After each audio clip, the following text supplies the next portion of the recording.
अस्सलाम वालेकुम। Welcome to YouTube channel home kitchen with Zainab. उम्मीद है आप सब खैरियत से हैं। अल्लाह पाक आप सबको अपने हिफ्ज़-ओ-मान में रखे।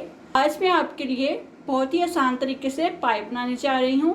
रेसिपी को शुरू करने से पहले आपसे गुजारिश है कि हमारे चैनल को सब्सक्राइब कर दें और साथ में मौजूद बेल आइकन को दबा दें ताकि हर न्यू आने वाली रेसिपी का नोटिफिकेशन आपको मिलता रहे। पाई पकाने से पहले हमें रेसिपी में जो अज्जा दरकार हैं हम उनकी मिकदार देख लेते हैं। 4 अदद पाई लेकर इन्हें अच्छे से मैंने साफ कर लिया है और इन्हें धोकर इनके पीसेस कर लिए हैं। आधा किलो प्याज लेकर मैंने इन्हें चॉप कर लिया है। टमाटर का छिलका उतार कर इन्हें रफली चॉप कर लिया है। 2 चम्मच जीरा लिया है।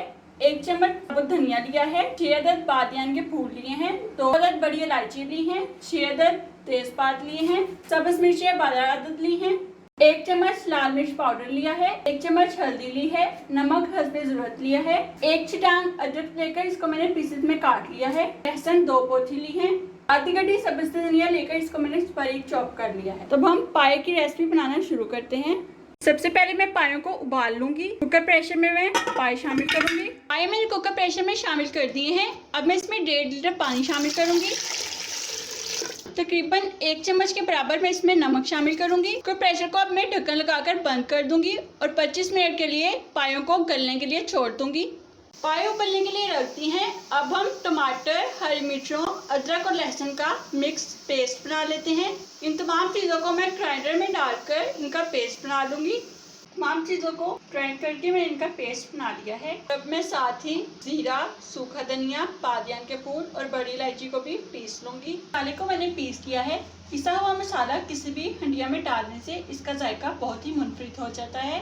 पाए उबल गए हैं। अब मैं इन्हें एक बाउल में निकाल लूँगी। हंडिया में मैंने 1 कप के करीब ऑयल शामिल कर दिया है। अब मैं इसमें प्याज शामिल करूँगी। प्याज शामिल करके मैं इनको ब्राउन कर लूँगी। प्याज ब्राउन हो गए हैं। अब मैं इसमें टमाटर, अदरक, हरी मिर्चें और लहसुन का बनाया हुआ पेस्ट शामिल कर दूँगी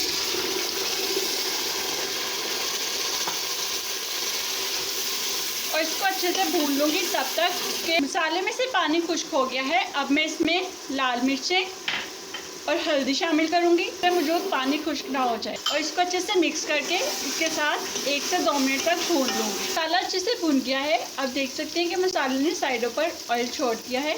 ये मसाला भुनने की एक निशानी है।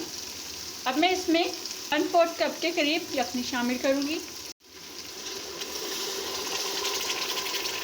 इसको मसाले के साथ अच्छे से मिक्स कर लूँगी।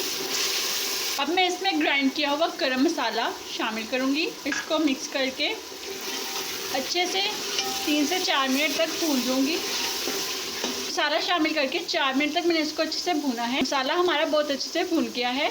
अब मैं इसमें 2.5 लीटर पानी शामिल कर दूँगी। अब मैं इसमें साथ ही उबले हुए पाए शामिल कर दूँगी। अब अपने हिसाब से पानी शामिल करके शोरबा पतला या गाढ़ा कर सकते हैं, जिस तरह का आपको पसंद है।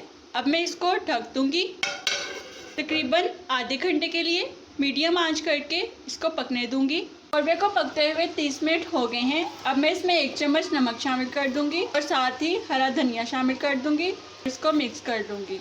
पाए का सालन बिल्कुल तैयार है। अब मैं चूल्हे को बंद कर दूंगी और इसे डिश में निकाल लूँगी। बहुत ही मज़ेदार और आसान तरीके से बनाया हुआ पाए का सालन तैयार है। कोई भी रेसिपी जो आप चाहते हैं कि मैं आपको बनाना सिखाऊं तो वो आप कमेंट बॉक्स में कमेंट करके मुझे बता सकते हैं। आज की रेसिपी आपको कैसी लगी हमें कमेंट करके बताइएगा। अगर हमारी ये रेसिपी आपको अच्छी लगी हो तो लाइक कर दीजिएगा और इस रेसिपी को फ्रेंड्स एंड फैमिली में ज़्यादा से ज़्यादा शेयर कीजिएगा। आज की रेसिपी देखने का शुक्रिया। दुआओं में याद रखिएगा।